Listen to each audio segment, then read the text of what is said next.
काय ग, एवढ्या रात्री कुठे होतीस?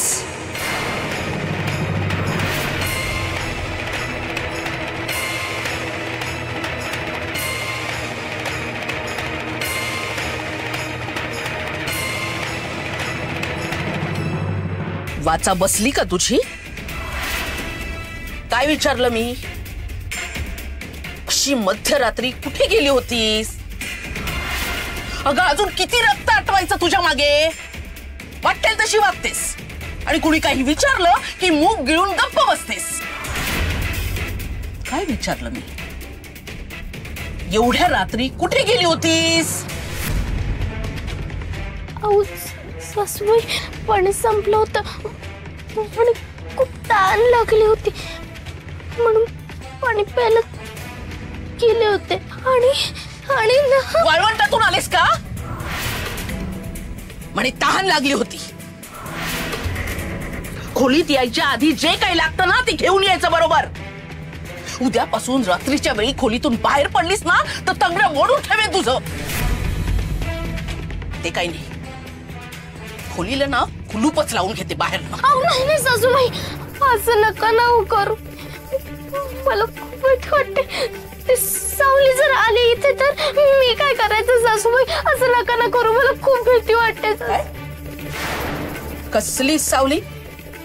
सासूबाई पाणी प्यायला गेले होते ना तेव्हा काय?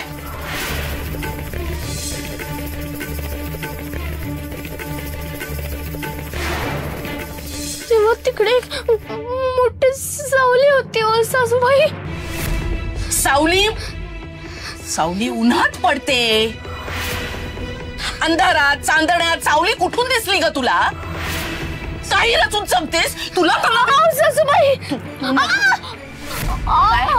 सासूबाई माझा हात दुखत होता. सासूबाई असं नका ना करू, खूप दुखत. तुझ्या या रड्ड्या भेकण्याला दिगू फसत असेल, मी नाही. तू काही सांगशील आणि मला ते पटेल असं समजू नकोस. तुझ्या ना माझ्यासमोर जास्त शहाणपणा करायचा नाही, थापेबाजी करायची नाही, सांगून ठेवते. गाठ माझ्याशी आहे. सासूबाई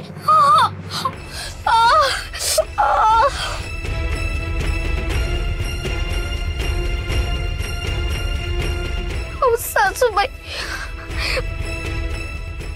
मी खरंच एक सावली बघितली हो.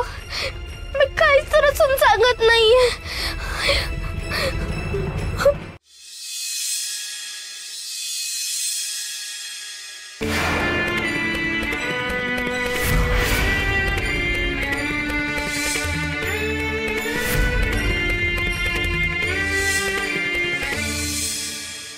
मी नाही सोडणार तुला. मी तुला रोज दाना पाणी दे, तुझ्यासोबत खूप गप्पा गोष्टी करेन. फक्त तुला पिंजऱ्यात बंद राहावं लागेल आणि जर बोलायचं असेल ना तर फक्त माझ्याशी बोलायचं. काय त्यासाठीच तर पकडलंय मी तुला.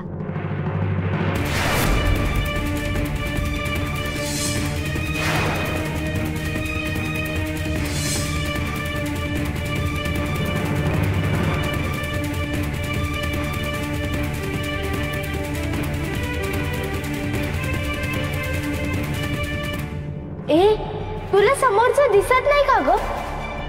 उडाला ना आता माझा राजस. अहो असं काय करताय? तुमचंही लक्ष नव्हतं आणि माझ्यावर आळ घेतेस तू. माझं लक्ष होतं, तुझं नव्हतं आणि वर तोंड करून मलाच बोलतेस. मूर्ख कुठली, माझी सगळी मेहनत वाया गेली. आता उडाला ना माझा राजस. राजस उडालेला बघितलं नाही तू? तो पक्षी, त्याचं नाव मी राजस ठेवलं होतं. त्याला मला पिंजऱ्यात ठेवायचं होतं, पण तू आली आणि उडाला ना तो. जा चल जा.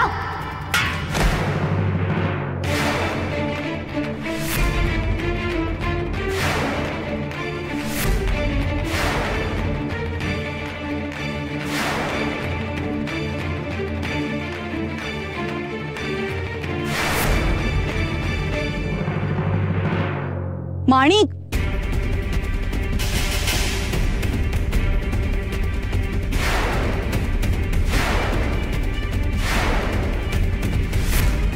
माणिक ही तीच माणिकताई आहे का, जिचं आहोंच्या बरोबर लग्न होणार होतं? अरे बापरे.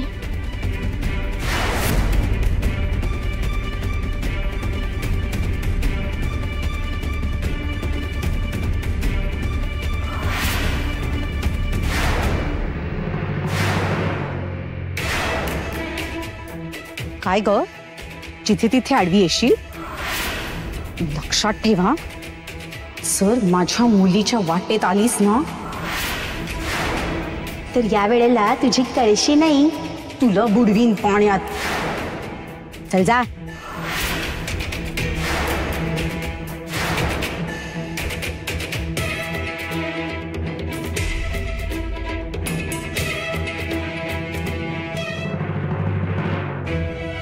काय ग माणिक, तुला म्हटलं माझ्या बरोबर नदीची पूजा करायला चल, तर नाही म्हणालीस. आणि आता हे सगळं काय चाललंय? कोणती सखू का मखू, तिलाच बघायला आले होते मी. ती रोज नदीवर येते असं तू बाबांना सांगत होतीस, तेव्हा मी ऐकलं ते, म्हणूनच आले. आता येऊ दे तिला, नदीतच बुडवते तिला आता. याचा अर्थ हीच सखू आहे हे माणिकला अजून कळलेलं नाहीये. तर नकोच सांगायला. आतताईपणे काहीतरी करून बसेल आणि नावाला बट्टा लागेल. सखू आणि मनोरमेला जी काही अद्दल घडवायची आहे ती आम्ही घडवू. माणिकला दूर ठेवायला हवं त्यापासून. हे बघ माणिक बाळा, त्या सखूचा आणि दिगूचा विचार ना डोक्यातनं काढून टाक. अगं, आपण दिगूपेक्षा 100 पटीने जास्त चांगला नवरा आणू तुझ्यासाठी. नाही, मला तो आवडतो. माझं लग्न त्याच्याशीच होणार होतं आणि त्याच्याशीच होणार आहे, होणारच. आमच्या मध्ये ती सखू आली, तिला मी सोडणार नाही. तुला आता बुडवतेच मी. कुठेस तू सखू? सखू ओ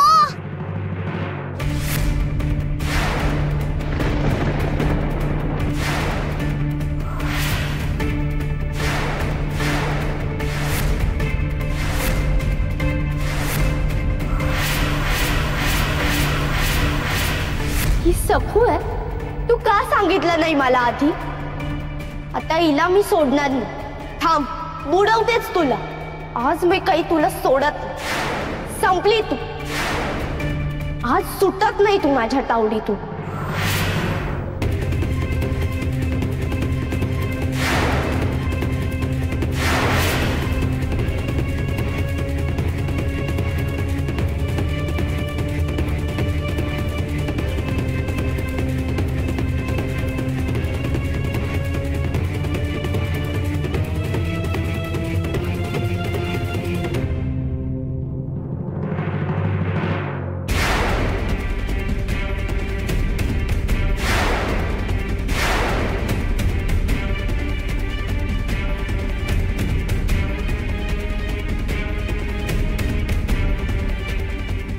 अगं गंगा मावशी, त्या दोघी पडल्या, चल आपण त्यांना हात देऊया. खूळ लागले का तुम्हाला? त्या तुम्हालाच पाण्यात वडतील आणि बुडवतील. अव जग तुमच्यासारखंच मऊ आणि निर्मळ मनाचं नाही सखूबाई. चला चला.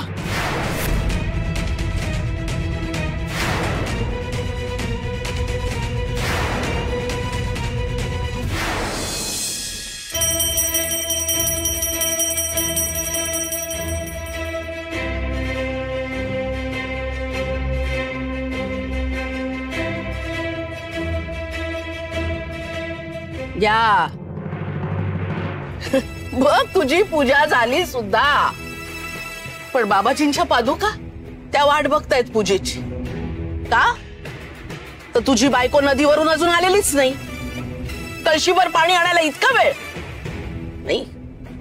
आपल्या मागे रोज काहीतरी नवीन उद्योग चालू असतात तिचे. काल रात्री चूल घरात आली होती, काहीतरी असंबद्ध बडबडत होती. आता नदीवर गेलीये, तिथेच रमलीये ती. अरे कधीची गेलीये, अजून पत्ता नाहीये तिचा. रमाई, सकाळी जाग आली ना की पहिला विचार मनात येतो की आज कधी सुरुवात होणार आणि कशावरून होणार. म्हणजे मी सुरुवात करते? मला काही चैन पडत नाही का रे तुझ्या बायकोला बोलल्याशिवाय? दिवस वर आला तरी बाबाजीच्या पादुकांचं अजून पूजन झालेलं नाहीये. कुणामुळे? घराची शिस्त बिघडते. कुणामुळे? घराचा कारभार पुढे असाच चालू ठेवणार असाल ना तर माझी काहीही हरकत नाही. मी माझं कर्तव्य केलं.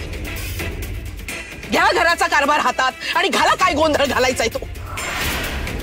मी जाते दूर कुठेतरी निघून. रमाई अगं लगेच असं टोकाचं नको बोलूस. मी ते सकूला उद्देशूनच बोललो होतो. आता उगा सर्वा सराव करू नकोस ना दिगू. आई आहे मी तुझी. नस ओळखते मी. तर सखूत जीव गुंतोय तुझा. भानावर ये. तिच्या नादी लागलास ना तर स्वतःचा सत्यानाश करून घेशील. जा आता. ते निर्माल्य हातात घेऊन आज्ञाधारक मुलाचा आवाडून माझ्या समोर असा उभा राहू नकोस. तुळशीत सोड ते निर्माल्य.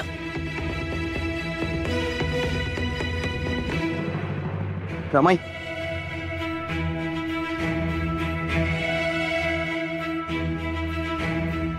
तू असा गैरसमज नको करून घेऊस.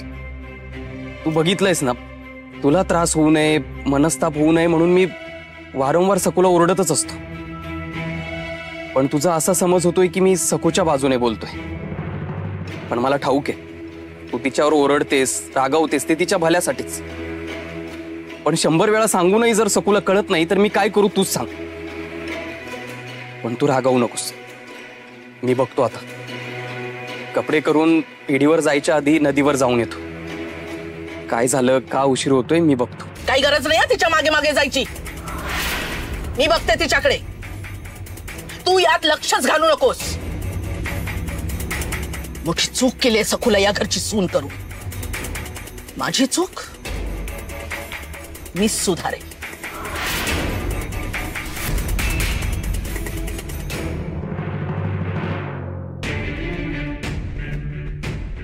सकूला सून करून आणा हा बाबाजींचा आदेश होता ना रमाई.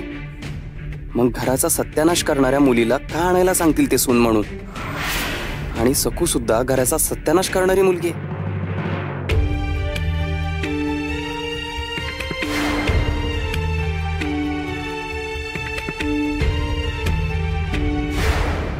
भया हो काय झालं हो? हात दुखतोय का? डोक्याला हात लावतात. डोकं दुखतंय? मार लागलाय का? हो पडले ना. पडले नाही त्या माणिकनं पाडलं. मी बघितलंय. त्या कशा आहेत ते समद्यासनी ठाऊक आहे. तुम्हीच भोळसट हायसा. त्यांचीच मदत करायला जाताय. आणि उगा कशा पायी दडवता? तिनं पाडलं ते. गंगा मावशी आता त्यांचं नाव नको काढूस. हे बघ मी घरी कोणाला सांगणार नाहीये. मी तूही सांगू नकोस. आणि नदीवर काय झालं ते कोणाला सांगू नकोस. नाहीतर घरी परत भांडणं होतील. माझ्यामुळे भांडण नको. होय ते बी बरोबरच आहे. आधीच समधी तुमच्यावर बरसत असतात आणि त्यात याची भर नको. बरं एवढी कळशी माझ्याकडे द्या. तुमचा भार कमी होईल. वाड्याजवळ गेल्यावर देते की तुमच्या हातात द्या. अगं नको नको. तू कशाला? माझं काम मलाच करू दे. जर घरी कळलं तर मला ओरडा मिळेलच. पण माझ्या बरोबर तुला पण ओरडा मिळेल ग. पण झेपत नाहीये तुम्हासनी.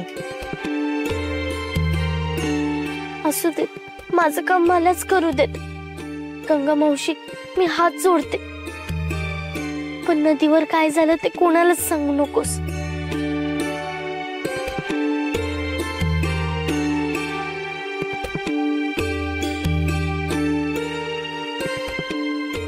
गोड पोरगी आहे.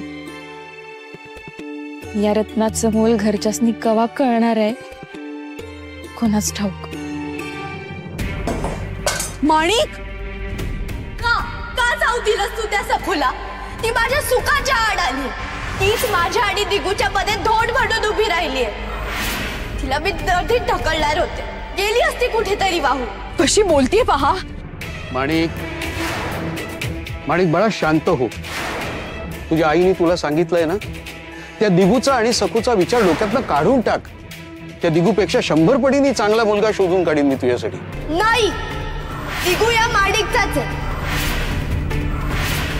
आणि जिने त्याला माझ्यापासून दूर केलं ना, तिला मी सोडणार नाही. ती मरायलाच हवी. म्हणजे मग दिगू माझा होय. तिला ना या गावातून बाहेर काढून दे. ती या गावात राहायलाच नको. माणिक बास. त्या सखू पायी तू स्वतःला त्रास करून घेतलेला मला अजिबात चालणार नाही. अरे जाऊ दे, मरू दे ती सखू आणि तो दिगू. तू आधी शांत हो बाळा. नाही, नाही होणार मी शांत. जिथे कुठे दिसेल ना ती मला, मी तिच्या झिंज्या उपटे. तिचा गळा दाबू, तिला मारेन, वाटेल ते करेन. पण तिला दिगूच्या आयुष्यातून बाहेर काढल्याशिवाय मी राहणार नाही. पण मला कळत नाहीये त्या दिगूला असं काय सोनं लागलंय. त्याच्यापेक्षा 100 पटीने उजवा, लाखात एक मुलगा शोधून काढीन मी. नाही, मला फक्त फक्त आणि फक्त दिगूशीच लग्न करायचंय. नाही तर मी कुणाशीच लग्न करणार नाही.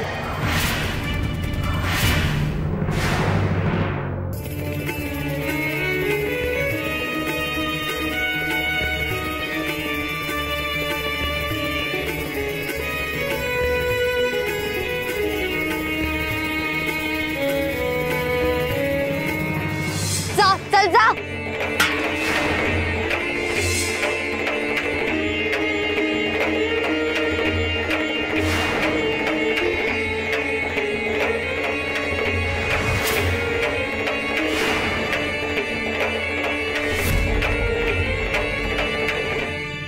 सखू,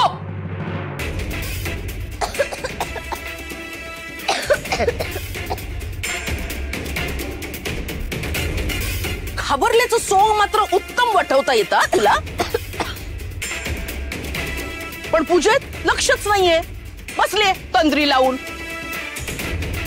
एक तर नदीवरून यायला उशीर, मग मुंगीच्या पावल्याने पूजा. काय चाललंय तुझं? कधी सुधारणार तू? चल हात चालव ना पटापटा, की मोडले तुझे हात पाय. सासूबाई, मी नदीवर माझं पाय, मी भांडी घासायचा चोथा घेतला पाहिजे आणि तुझी जीभ आहे ना घसा घसा घासली पाहिजे. म्हणजे कसं स्पष्ट आणि शुद्ध बोलशील. आणि खांद्यात ना तेलात बुडवून काढले पाहिजे, म्हणजे हालचाली भराभरा होतील तुझ्या. काय ग, तंद्री लावून कुठे बघत बसलेली असते? कोण कोण दिसतं कोण तुला तिकडे? तुझा बाप दिसतो का टाळ कुटताना? की तुझी उमाई दिसते छाती पडून रडताना?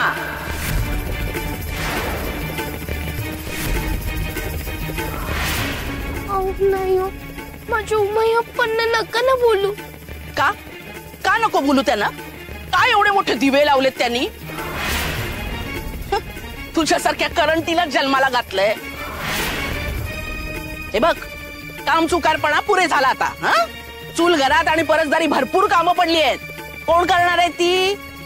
तुझे आप्पा येणार आहेत की उमाई येणार आहे? चल उठ, चल. सासूबाई, काय एवढं कळवळा? काय झालं? काम कमी पण दुखणी खुपणी जास्त आहे तुझी. चल चल लवकर, कांगावे जास्त करतेस तू. चल ये ये सासूबाई. काय करते? सासूबाई, या आल्यात या महाराणी. मदतीला हीच हवी होती ना तुम्हाला? तुमच्या हाताखाली. मग घ्या आता आणि पटापट न्याहारीची तयारी करा. कळलं का?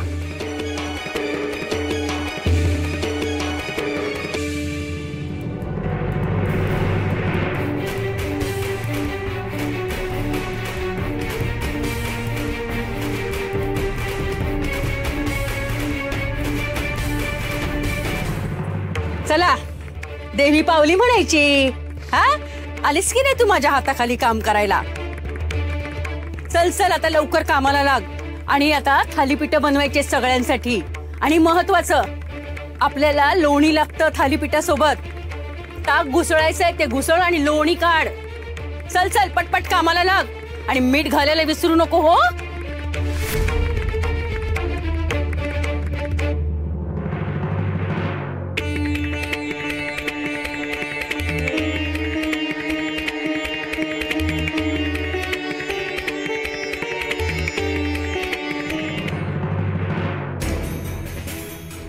ए गंगे, अशी मांजरी सारखी काय बघतेस ग? कामाला लाग, चल काम कर. दिसतंय ना व, कामच करती हाय. मग कर, तुझी कामच कर. माझ्याकडे अशी बघत बसू नकोस. आणि काय ग, मी खाते म्हणून तुझ्या पोटात दुखतोय का? नाही हो, पोटात कशो पाय दुखल. उलट तुम्हीच शेंगदाणे खाताय तर गुळ आणून देऊ का म्हणून थांबले विचाराय. नुसते शेंगदाणे खाल्ले तर तुमच्याच पोटात दुखल ना. आणून देऊ का गुळ? काही गरज नाहीये, तू जा ना तुझं काम करायला. चल निघित ना.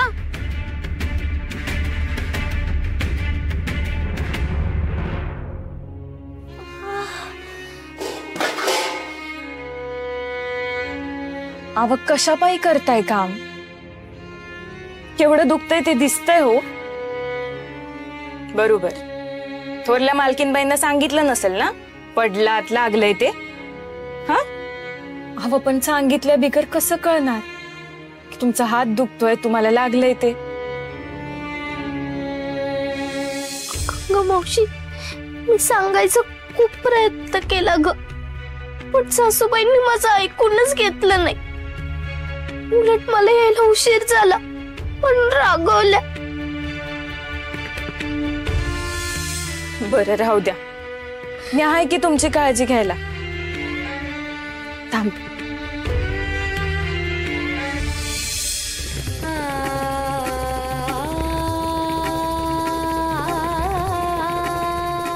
तुमचं डोकं मॅच चेपून दिलं असतं तर कुणी बघितलं तर तुम्हालाच वरडतील. हे डुईचं असाच घट राहू द्या. हा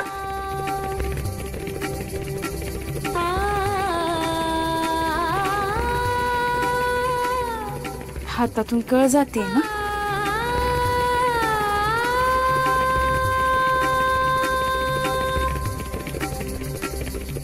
आता जरा दुखणं सोसवेल तुम्हाला. गंगा मावशी, तुझ्या मायनेच माझं अर्ध दुखणं केलं ग. किती गोड आहेस तू, खूप काळजी घेतेस माझी. वाईट तर याच वाटतंय, ज्यांनी खरंच काळजी घ्यायला हवी तेच.